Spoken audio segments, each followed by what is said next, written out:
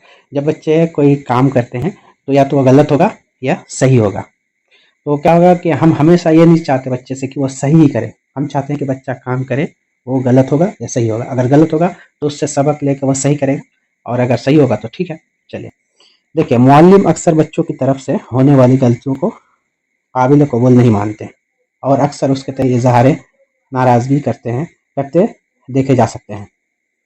तो जब बच्चे क्लास में गलती करे तो उसमें नाराज़ नहीं होना है, बल्कि ये देखना है कि बच्चे जो है ज़्यादातर गलती करके ही सीखते हैं।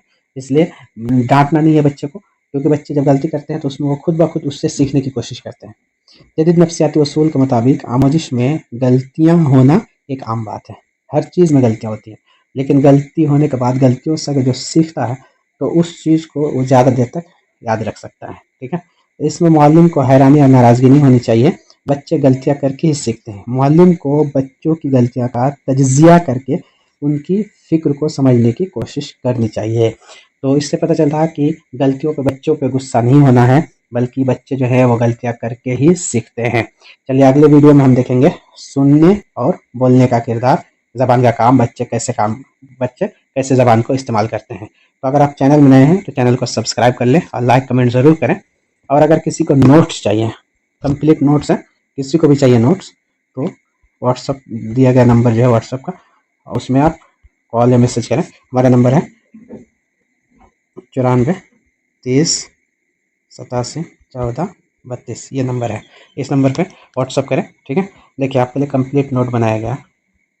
देखिए कंप्लीट नोट है, जिसमें एक एक चीज़ को शामिल किया गया है। देखिए कंप्लीट नोट आपके लिए एक एक चीज़ इसको शामिल किया गया। जिसको भी नोट चाहिए दिए गए नंबर पर व्हाट्सअप करें।